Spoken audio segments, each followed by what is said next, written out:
সামগুৰিৰ পৰা ৰকিবুল হুছেইনে বিদায় লোৱাৰ পিছতেই কংগ্ৰেছৰ দুৰ্গ খহিল। আপোনালোকে নিশ্চয় গম পালে উপ নিৰ্বাচনৰ যিটো ফলাফল ওলালে। সামগুৰি সমষ্টিৰ পৰা জিকিব বুলি ভাবিছিলে যে তানজিল হুছেইন জিকিব, দীপুৰঞ্জন শৰ্মা হাৰিব, এনেকুৱাকে ওলাই আছিলে যে যিখিনি ইতিমধ্যে তাতেতো সৰহসংখ্যক মুছলিম মানুহ আছে তাতে সামগুৰি সমষ্টিত, হিন্দু কিমান আছে তাতে আপোনালোকে নিশ্চয় জানে। এতিয়া গোটেই মুছলিম মানুহখিনিয়ে এই শৰ্মা উপাধিৰ যিজন দীপুৰঞ্জন শৰ্মা তেখেতক ভোট দিব বুলি কোনে ভাবিছিলেনে? কোনোবাই কল্পনা কৰিছিলেনে? কোনো কল্পনা কৰা নাছিলে, কাৰণ তেখেত হিন্দু হয়, তাতে আকৌ শৰ্মা। গতিকে শৰ্মা লেখা এজনক ভোট দিয়ে বুলি কোনো ভবা নাছিলে। সৰহসংখ্যক মানুহেই যিটো মুছলিম মানুহ তাততো জিকিব লাগিছিলে তানজিল হুছেইন, কিয় হাৰিলে? এই গোটেই কথাবিলাক ইতিমধ্যে আপোনালোকে গম পাই গৈছে যে লোকসভা নিৰ্বাচনত 3খন আসন পোৱাৰ পিছতেই কংগ্ৰেছে ভাবিছিলে যে আমি 2026ত চৰকাৰ গঠন কৰিম। কিন্তু শেহতীয়া ৰিজাল্ট কি হ'ল আপোনালোকে নিশ্চয় দেখা পালে। গতিকে এনেকুৱা এটা ৰিজাল্ট লাভ কৰিম বুলি কংগ্ৰেছে কেতিয়াও ভবা নাছিলে। গোটেই কথাবিলাক ইতিমধ্যে ৰাইজে গম পাইছে যে বিজেপিয়ে যে কিমান কাম কৰিছে, এই 10টা বছৰ কিমান কাম কৰিলে নিশ্চয় দেখা পালে। কংগ্ৰেছৰ 15 বছৰ শাসনত কি হ'ল আপোনালোকে নিশ্চয় দেখা পালে। গতিকে কংগ্ৰেছৰ 15 বছৰ, বিজেপিৰ 10 বছৰ, ডিফাৰেঞ্চটো ইতিমধ্যে ৰাইজে উলিয়াই পেলালে। তাতে এতিয়া ছ'চিয়েল মিডিয়াৰ যুগত কাম নকৰিলে ভোট লাভ নকৰে কেতিয়াও। আপোনালোকে কাম কৰক, ভোট বিচাৰক। এতিয়া কংগ্ৰেছৰ যিসকল বিধায়ক আছে বা যিসকল এতিয়া প্ৰাৰ্থী আছিলে তেওঁলোকে মানে কাম এই ভোটটো ল'বৰ কাৰণেহে কাম কৰে, যে কেনেধৰণে ভোটটো আমি মানে জনসাধাৰণৰ পৰা ল'ব পাৰোঁ সেইটো চিন্তা কৰি তেওঁলোকে কেইদিনমানৰ কাৰণে মানে এন্দুৰে যেনেকৈ 6 মাহৰ কাৰণে গোটাই লয় মানে খাবৰ কাৰণে, গাঁতৰ পৰা ওলাই পেলাই আকৌ 6 মাহৰ কাৰণে সোমাই যায়, তেনেকুৱা ধৰণৰ মানে। এতিয়া কংগ্ৰেছৰ নেতাবিলাক তেনেকুৱা হৈছে, 6 মাহৰ কাৰণে ওলাইছিলে আকৌ সোমাই গ'ল, দৰকাৰ নাই, ইলেকশ্যন গ'ল। আমি আগৰ পৰাই ভিডিঅ' বনাই আছিলোঁ, কংগ্ৰেছৰ মেক্সিমাম ভিডিঅ' আমিয়ে পাব্লিছ কৰি আছিলোঁ। আমাৰ আৰু কেইটামান চেনেল আছে ৰাজনীতি চেনেল, তেওঁলোকে প্ৰচাৰ কৰি থাকে কংগ্ৰেছৰ পৰা এইবিলাক ভিডিঅ' আমি শ্বেয়াৰ কৰোঁ। বাকী নিউজ চেনেলবিলাকে পকে শ্বেয়াৰ নকৰে, কাৰণ তেওঁলোকে কংগ্ৰেছৰ নেতাবিলাকৰ ভিডিঅ' শ্বেয়াৰ কৰিলে তেওঁলোকে মানে ভিউজ নাপায়, গতিকে শ্বেয়াৰ নকৰে আৰু গোটেই কণ্ট্ৰল কৰি দিছে মিডিয়া পাৰ্চনবিলাকক। বিজেপিটো কণ্ট্ৰল কৰি থাকে, গতিকে বিজেপিৰ লগত তেওঁলোকে সহযোগ কৰিবই লাগিব, কাৰণ বিজেপিৰ মন্ত্ৰী এম এল এ বাইট বেছি, কংগ্ৰেছৰ মন্ত্ৰী এম এল এ বাইট ল'বলগীয়া কথাই নাথাকে, কাৰণ কামো নকৰে। কাম কৰিলেহে বাইট ল'বগৈ। অকল সমালোচনা কৰা বাইটবিলাক লৈ কিবা কৰিব পাৰিব জানো? মিডিয়া মানুহবিলাকে অকল সমালোচনা ভিডিঅ'টো প্ৰচাৰ কৰিলে ভিউজ নাপায়, গতিকে সেইকাৰণে এটি চৰকাৰৰ পক্ষতে থাকিব। যিমানবিলাক নিউজ চেনেল আছে, পৰ্টেল চেনেল আছে, গতিকে এইবিলাক প্ৰত্যেকেই চৰকাৰৰ পক্ষত থাকিব লাগিবই, নহ'লে তেওঁলোকে মানে চেনেল খুলি লাভ নাই আৰু তেওঁলোকৰ, কাৰণ বাইট কম। কাৰণ সেই ৰাজনীতি ভিডিঅ'বিলাক বনাবলৈ হ'লে চৰকাৰী পক্ষৰ নেতা ওচৰলৈ যাবই লাগিব, নহ'লে উপায় নাই। মানে চৰকাৰে নিবিচাৰিলেও যাব লাগিব, সেইকাৰণে গৈ থাকে তাতে। এতিয়া মানে কোনোবা মানে কংগ্ৰেছৰ মন্ত্ৰী বিধায়কে কৈ দিলে নহ'ব নহয় যে বিজেপিয়ে গোটেই মিডিয়াৰ পৰা আদি কৰি নিউজ পেপাৰ আদি কৰি গোটেইখিনিকে কণ্ট্ৰল কৰি থাকে বুলি ক'লে নহ'ব। কাম কৰি দেখুৱাওক, আপোনালোকৰ বাইট ল'বলৈ নিশ্চয় যাব। কোনোবা ঘৰত বহি থাকিব, তেওঁ ঘৰত গৈ পেলাই আকৌ বাইট ল'বলৈ যাব, এইটো কেনেকুৱা কথা? গতিকে এই কথাবিলাক ৰাইজে ইতিমধ্যে গম পাইছে। ডক্টৰৰ ল'ৰা ডক্টৰ হয়, ইঞ্জিনিয়াৰৰ ল'ৰা ইঞ্জিনিয়াৰ হয়, গতিকে চামগুৰিৰ মানুহে সেইটোকেই ভাবিলে যে গব্বৰ সিঙৰ ল'ৰাটো গব্বৰ সিঙেই হ'ব।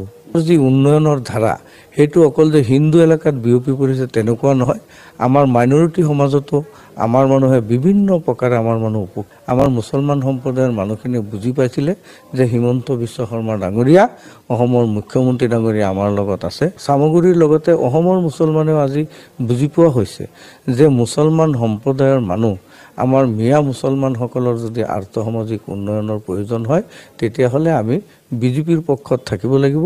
কিয়নো কেশৱ মহন্ত ডাঙৰীয়া ধৰক 8 বছৰৰ মন্ত্ৰী, সেই 8 বছৰৰ মন্ত্ৰীজনে নিজৰ সমষ্টিখনত যিমান ডেভেলপমেণ্ট কৰিছে 15 বছৰৰ মন্ত্ৰীজনে তাৰ 10 ভাগৰ 1 ভাগো কৰা নাই। গতিকে চামগুৰিৰ উপ নিৰ্বাচনত বিজেপি প্ৰাৰ্থী দীপুৰঞ্জন শৰ্মাই বিপুল ভোটত কংগ্ৰেছ প্ৰাৰ্থী তানজিল হুছেইনক পৰাস্ত কৰাৰ লগে লগে এটা বিশেষ নাম চৰ্চালৈ আহিছে, আৰু সেই নামটো হৈছে মুজিবুৰ ৰহমান। আৰু বিশেষকৈ সংখ্যালঘু লোকে বিজেপিক ভোট প্ৰদান নকৰে যিটো অভিযোগ আছিল, এই অভিযোগটোক এবাৰ মিছা প্ৰমাণিত কৰিলে বিজেপি দলে। আৰু বিজেপি দলৰ এগৰাকী নেতা, যি এসময়ত ৰকিবুল হুছেইনৰ সুহাতস্বৰূপ আছিল, কিন্তু এতিয়া শেহতীয়াকৈ তেখেত বিজেপিৰ এজন নেতা। গব্বৰ সিংটো জিতু গোস্বামী ডাঙৰীয়াই কোৱা নাছিলে, এইটো তানজিল হুছেইনৰ পিতৃ আমাৰ ইয়াৰ প্ৰাক্তন বিধায়ক ৰকিবুল হুছেইন ডাঙৰীয়াই কৈছিলে তেওঁ হেনো গব্বৰ সিং। এতিয়া চামগুৰিৰ মানুহে সেই কথাটোত আচৰিত পাইছিলে যে গব্বৰ সিং হৈছে এটা ডকাইত।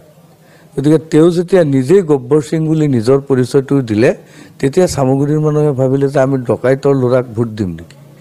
কিছুদিন আগতে ৰকিবুল হুছেইন ডাঙৰীয়াই কৈছিলে যে ডক্টৰৰ ল'ৰা ডক্টৰ হয়, ইঞ্জিনিয়াৰৰ ল'ৰা ইঞ্জিনিয়াৰ হয়। গতিকে চামগুৰিৰ মানুহে সেইটোকেই ভাবিলে যে গব্বৰ সিঙৰ ল'ৰাটো গব্বৰ সিঙেই হ'ব। গতিকে গব্বৰ সিঙক মানুহে চামগুৰিৰ মানুহে প্ৰত্যাখ্যান কৰিছে। চামগুৰিৰ মানুহে পৰিৱৰ্তন বিচাৰিছিলে আৰু সেই পৰিৱৰ্তনৰ বিকল্প হিচাপে আমি চামগুৰি সমষ্টিৰ মুছলমান সম্প্ৰদায়ৰ মানুহে আমি ভাৰতীয় জনতা পাৰ্টিক আমি বাছি লৈছিলোঁ।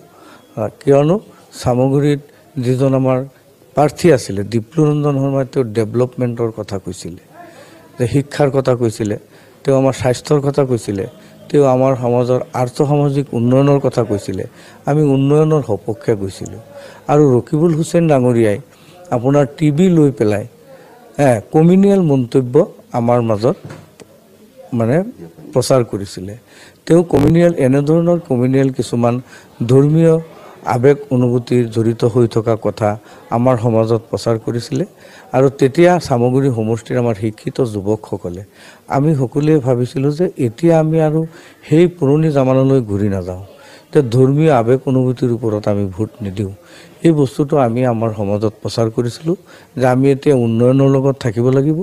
যদি আমাৰ উন্নয়ন লাগে তেতিয়াহ'লে আমি হিমন্ত বিশ্ব শৰ্মা ডাঙৰীয়াক আমি সমৰ্থন কৰিব লাগিব, যিজনে অসমৰ উন্নয়নৰ কাৰণে দিন ৰাতি একাকাৰ কৰি আজি কেইবাটা বছৰ 8টা বছৰে তেওঁ বহুত যৎপৰোনাস্তি তেওঁ চেষ্টা কৰি আছে। তেখেতৰ যি উন্নয়নৰ ধাৰা সেইটো অকল যে হিন্দু এলেকাত বিয়পি পৰিছে তেনেকুৱা নহয়। আমাৰ মাইনৰিটি সমাজতো আমাৰ মানুহে বিভিন্ন প্ৰকাৰে আমাৰ মানুহ উপকৃত হৈছে। আপুনি অৰুণোদয়ৰ পৰা কওক, ৰেচন কাৰ্ড কয়, PMI ঘৰৰ কথাই কওক, আপোনাৰ মুখ্যমন্ত্ৰী আত্মনিৰ্ভৰশীল আঁচনিৰ কথাই কওক, আমি ইয়াতে কোনো ভেদাভেদ বিজেপিৰ পৰা আমি পোৱা নাই।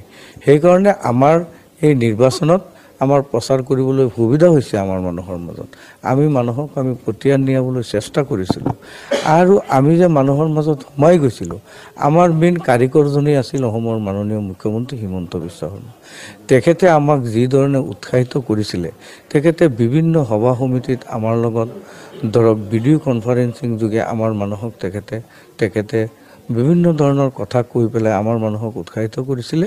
আৰু মানুহখিনিয়ে আমাৰ মুছলমান সম্প্ৰদায়ৰ মানুহখিনিয়ে বুজি পাইছিলে যে হিমন্ত বিশ্ব শৰ্মা ডাঙৰীয়া অসমৰ মুখ্যমন্ত্ৰী ডাঙৰীয়া আমাৰ লগত আছে। গতিকে আমি যদি তেখেতৰ লগত থাকোঁ, আমাৰ সমাজখন আমাৰ সমষ্টিখন আগবাঢ়ি যাব। গতিকে আমি উন্নয়নৰ স্বাৰ্থত এইবাৰ বিজেপিৰ পক্ষত আছোঁ। আৰু অসমৰ চামগুৰিৰ লগতে অসমৰ মুছলমানেও আজি বুজি পোৱা হৈছে যে মুছলমান সম্প্ৰদায়ৰ মানুহ আমাৰ মিয়া মুছলমানসকলৰ যদি আৰ্থসামাজিক উন্নয়নৰ প্ৰয়োজন হয় তেতিয়াহ'লে আমি বিজেপিৰ পক্ষত থাকিব লাগিব, বিজেপিৰ লগত থাকিব লাগিব। যিহেতু বিজেপি চৰকাৰ কেন্দ্ৰতো আছে, ৰাজ্যতো আছে, আমি সদায় চৰকাৰৰ লগত থাকিলেহে আমাৰ সমাজখন আগবাঢ়ি যাব। ৰকিবুল হুছেইনৰ পিতৃ মৰহুম নুৰুল হুছেইন ডাঙৰীয়া আমাৰ ইয়াৰ MLA আছিলে, তেওঁ মন্ত্ৰীও আছিলে।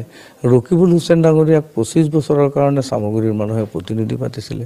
তেওঁ 15 বছৰ আমাৰ ইয়াৰ পৰা মন্ত্ৰীও হৈছিলে। গতিকে তেওঁ মন্ত্ৰী থাকোঁতে আমাৰ সমাজত কিমানখিনি ডেভেলপমেণ্ট কৰিছে, আজি চামগুৰিৰ মানুহে অন্য সমষ্টিৰ লগত এইটো তুলনা কৰি চাইছে। 15 বছৰ মন্ত্ৰী থাকোঁতে সমষ্টিৰ যিমান উন্নয়ন হ'ব লাগিছিলে সেইখিনি হোৱা নাই। কিয়নো কেশৱ মহন্ত ডাঙৰীয়া ধৰক 8 বছৰৰ মন্ত্ৰী, সেই 8 বছৰৰ মন্ত্ৰীজনে নিজৰ সমষ্টিখনক যিমান ডেভেলপমেণ্ট কৰিছে, 15 বছৰৰ মন্ত্ৰীজনে তাৰ 10 ভাগৰ 1 ভাগো কৰা নাই। গতিকে সেইখিনি আজি আমাৰ সমাজত শিক্ষিত মানুহ বাঢ়িছে, মানুহবিলাক শিক্ষিত হৈছে, নৱপ্ৰজন্মৰ মানুহবিলাক এতিয়া সচেতন হৈছে, তেওঁলোক ওলাই আহিছে।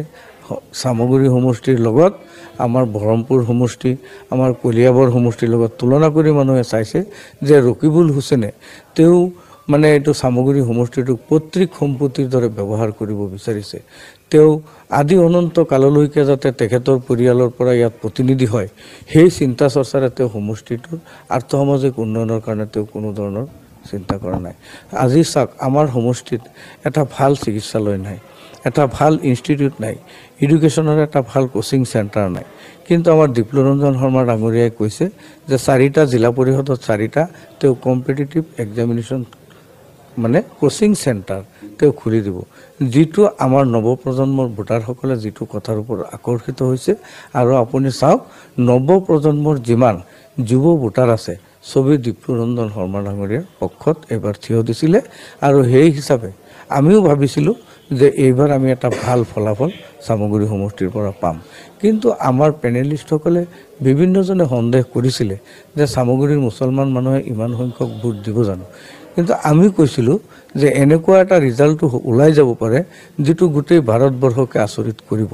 কিন্তু আমি ভবামতে যদিও হৈছে, যদিও আমি আমাৰ এক্সপেক্টেশ্যনটো আৰু অলপ আছিলে যে আমি যে ধৰক মোৰ আণ্ডাৰত যিটো শিঙিমাৰী জিলা পৰিষদ আছিলে আৰু ভুৰবন্ধা পঞ্চায়ত আছিলে, আপোনালোকে জানি আচৰিত হ'ব য'ত সংখ্যালঘু বহুতি প্ৰধান অঞ্চল, মাত্ৰ আমি 21 ভোটত আমি পিছ পৰি আছোঁ, মাত্ৰ 21টা ভোটত।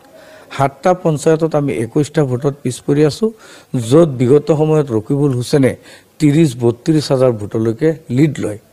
এইবাৰ ৰকিবুল হুছেইন ডাঙৰীয়াই ইলেকশ্যন খেলিছে, তানজিল হুছেইন নহয়। তানজিল হুছেইন নামতহে আছিলে, ইয়াৰ কেণ্ডিডেট আচলতে ৰাইজে ভাবিছে ৰকিবুল হুছেইনে খেলি আছে।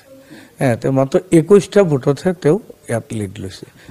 মুখ্যমন্ত্ৰী ডাঙৰীয়া অত্যুৎসাহী হৈ পৰিছে কালিৰ পিছত যে সংখ্যালঘু অধ্যুষিত এলেকাত অনাগত যি 26 বিধানসভা নিৰ্বাচন, তাত 5টা সমষ্টিৰ নাম উল্লেখ কৰিছে। তাৰ ভিতৰত চামগুৰি, ৰূপহীকে আদি কৰি কেইবাটাও সমষ্টিৰ নাম কৈছে।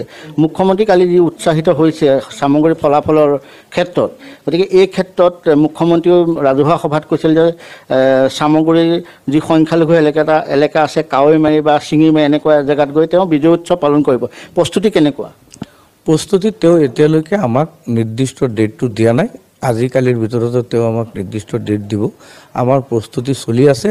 আমাৰ মুখ্যমন্ত্ৰী ডাঙৰীয়া, তেখেত আমাৰ নেতা, তেখেত অসমৰ নেতা, তেখেতক লৈ আমি বিজয় উৎসৱ পালন কৰিম। লগতে তেখেতে যে কৈছে চামগুৰি, ৰূপহী, ঢিং আদি সমষ্টিৰ কথা যে কৈছে, তেখেতৰ মান সন্মান ৰক্ষা কৰিম। তেখেতক আমি এইবাৰতো ন্যায় দিলোঁ। তেখেতৰ ওপৰত আক্ৰমণ কৰিছিলে ৰকিবুল হুছেইনৰ গুণ্ডা বাহিনী, তাৰ উপযুক্ত প্ৰত্যুত্তৰ আমি বেলটৰ জৰিয়তে এবাৰ দিলোঁ। আগন্তুক দিনত আমাৰ নেতাই যিটো কথা কৈছে যে তেওঁ যিখিনি সমষ্টিৰ কথা কৈছে, আমি এইবাৰ চেষ্টা কৰিম।